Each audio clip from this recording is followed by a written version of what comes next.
अस्सलाम वालेकुम स्टूडेंट्स। अब हम जो है वो प्राइम नंबर चेक करने के लिए एक काफ़ी इम्पोर्टेंट टेस्ट है जो है वो डिस्कस करने जा रहे हैं कि एक तो हमें प्राइम की जो बेसिक डेफिनेशन पता है कि हमें अगर चेक करना है कि कोई नंबर प्राइम है या नहीं है। तो प्राइम नंबर जो है हमें पता है कैसे नंबर्स होते हैं जिनके हमारे पास दो ही डिवाइज़र पॉसिबल हो, एक तो 1 और एक p इटसेल्फ। ये हमारे पास प्राइम की डेफिनेशन है। और कंपोजिट में हमने क्या कहा था कि अगर कोई और ऐसी वैल्यू जो है वो n, अगर ऐसी वैल्यू कोई भी एग्जिस्ट कर जाए जो इस p को डिवाइड कर रही हो और n जो है वो हमारे पास क्या हो के लेस देन हो p के और ग्रेटर देन हो 1 के, तो फिर ऐसे नंबर को जो है वो हम कहते हैं कि ये हमारे पास नंबर जो है वो कंपोजिट नंबर है। अब हम जो है वो देखने जा रहे हैं कि अगर हमारे पास कोई कंपोजिट इंटीजर n है तो उसका जो है वो कोई ना कोई प्राइम डिवाइज़र होगा लेस देन और equal to square root n। इसमें मैं बता देती हूँ कि यहाँ पर n को हम चेक करने जा रहे हैं कि n कोई कंपोजिट इंटीजर होगा। कब ये कंपोजिट इंटीजर होगा?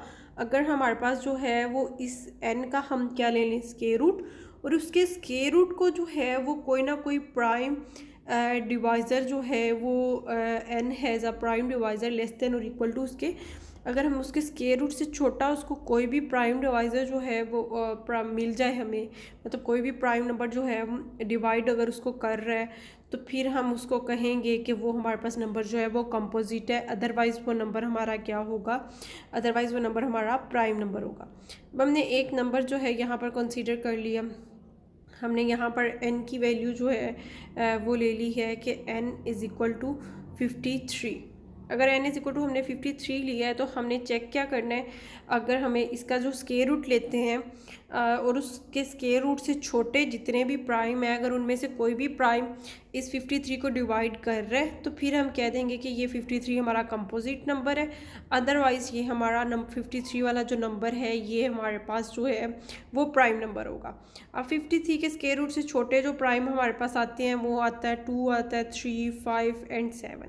ये हमारे पास प्राइम जो है वो 53 के स्क्वायर रूट से छोटे हमारे पास हैं, ठीक है। और इनमें से कोई भी प्राइम जो है वो 53 को डिवाइड नहीं कर रहा, ठीक है। ना ही 2 डिवाइड करता है, ना ही 3, ना ही 5, ना ही 7। इट मीन्स कि ये 53 वाला जो नंबर है ये क्या है? प्राइम। अगर इनमें से कोई एक भी 53 को डिवाइड कर देता तो फिर हमने क्या कहना था कि 53 वाला जो हमारा पास नंबर है ये कंपोजिट नंबर है, ये प्राइम नहीं है, ठीक है। अब जीसीडी हमने डिस्कस किया है by using prime power factorization. अब अगर डिवीजन एल्गोरिथम को यूज़ करके जीसीडी को डिफ़ाइन करना हो तो कैसे हम जीसीडी जो है वो फाइंड कर सकते हैं बाय यूजिंग डिवीजन एल्गोरिथम। इस चीज़ को जो है वो हम देख लेते हैं। हम यहाँ पर जीसीडी फाइंड करने जा रहे हैं 91 एंड 41 का। हम चाहते हैं कि जीसीडी हमें पता चल जाए कि क्या है, तो इसका जीसीडी हम फाइंड किससे करना चाह रहे हैं? By using division algorithm. अब डिवीजन एल्गोरिथम हमें क्या कहता है कि इन दोनों में से अब छोटा नंबर हमारे पास कौन सा है? 41 है। तो 41 जो है वो अगर डिवाइड करें 91 को तो डिवीजन एल्गोरिथम हमारे पास क्या बनेगा? मींस यहाँ पर हम b जो है वो ले रहे हैं 41 ले रहे हैं और a की वैल्यू यहाँ पर हम ले रहे हैं 91।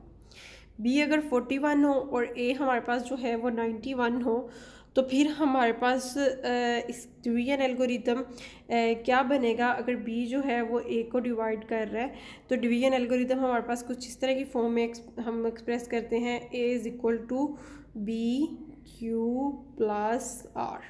ये हमारे पास डिवीजन एल्गोरिथम बनता है।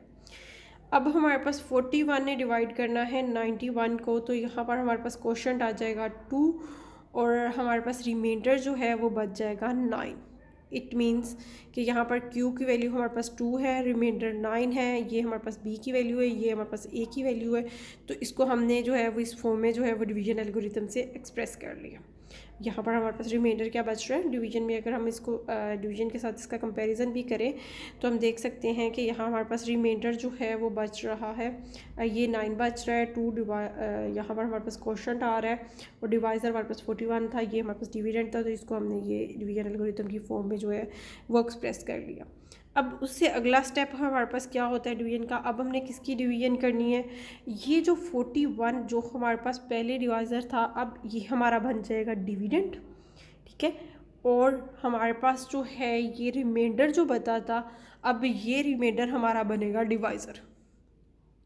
इस बात को अपने ध्यान से समझना है कि पहले तो हमारे पास इस स्टेप में अगर हम देखेंगे, हमारे पास जो फर्स्ट वाला स्टेप है इसमें हमारे पास ए की वैल्यू थी 91 और बी की वैल्यू हमारी क्या थी 41 हमारा यहाँ पर जो है वो बी था। अब जो हमारा डिवाइज़र था वो हमारा बन गया डिविडेंड। अब इस स्टेप में हमारे पास ए की वैल्यू 41 है और जो रिमाइंडर हमारे पास था वो रिमाइंडर हमारा अब बनना है डिवाइज़र।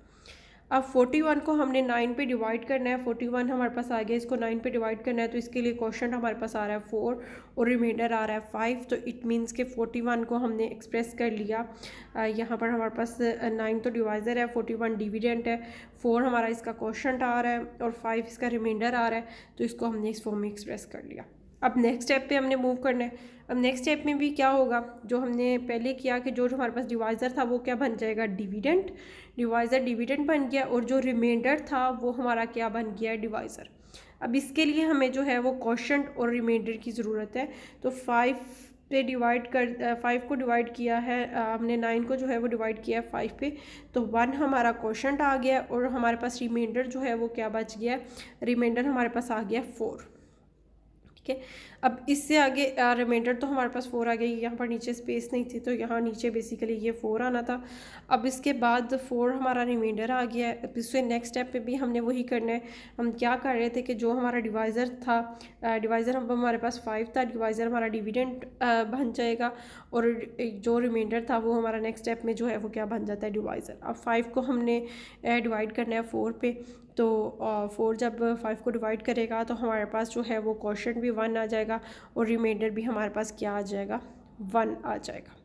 अब 1 हमारा रिमाइंडर आ गया है तो नेक्स्ट स्टेप में हमारे पास जो डिविडेंट और डिवाइज़र बनेंगे वो क्या बनेंगे, अब हमारे पास जो है वो 4 जो है वो हमारा बनेगा यहाँ पर, ये जो 4 है ये डिविडेंट और यहाँ पर रिमाइंडर 1 था तो 1 हमारा यहाँ पर जो है वो क्या बन जाएगा डिवाइज़र। यहाँ पर मतलब हमारे पास ए जो है वो 4 है और 1 जो है वो बी है हमारे पास डिवाइज़र और क्वोशंट हमारे पास इसमें आ रहा है 4 और 0 जो है वो हमारे पास आ जाएगा इसमें रिमाइंडर। तो फाइनली हमारे पास रिमाइंडर जहाँ तक, जब हमारे पास रिमाइंडर 0 आना है ना तब हमने ये प्रोसेस स्टॉप करना है, लेकिन जब तक हमारे पास रिमाइंडर 0 नहीं आएगा हमने इस प्रोसेस को जो है वो कंटिन्यू रखना है। ठीक है, अब हमारे पास रिमाइंडर 0 आ गया, यहाँ पर ये प्रोसेस जो है वो हमारा स्टॉप हो गया है, हमारी रिवीजन जो है वो कंप्लीट हो गई है। अब जीसीडी क्या होगा, जो लास्ट सेकंड लास्ट हम कहते हैं कि यहाँ पर तो हमारे पास जो है वो 0 रिमाइंडर आ रहा है ना, यहाँ तो हम ये कहेंगे कि जो हमारे पास जो है वो लास्ट नॉन ज़ीरो रिमाइंडर जो है वो हमारा होगा जीसीडी। तो यहाँ पर ये तो 0 है तो लास्ट नॉन ज़ीरो रिमाइंडर हमारा आ रहा है 1, इट मीन्स कि इनका जीसीडी हमारा क्या है 1 है।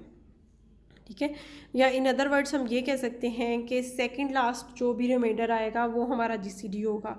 तो मतलब लास्ट रिमाइंडर तो 0 है तो सेकंड लास्ट हमारा रिमाइंडर क्या है 1, तो ये हमारे पास 1 इसका फिर क्या हो जाएगा जीसीडी। अब हमने जो है वो यहाँ पर यही दोनों बातें जो है वो मैंने यहाँ वर्डिंग में लिख भी दी हैं कि second last reminder is GCD, या फिर हम क्या कहेंगे कि लास्ट नॉन ज़ीरो रिमाइंडर जो है वो हमारे पास क्या होगा जीसीडी होगा। अब इस प्रोसेस में हमारे पास जो है रिमाइंडर जो है अगर आप ऑब्ज़र्व करें तो रिमाइंडर हमारे पास स्मॉलर होते जा रहे हैं। पहले 9 रिमाइंडर था, फिर 5 है, फिर 4 है, फिर 1 है और फिर हमारे पास 0 आ गया। कि जैसे जैसे ये प्रोसेस हम आगे करते जाते हैं तो रिमाइंडर हमारे पास जो है वो क्या आते जा रहे हैं 0 आते जा रहे हैं।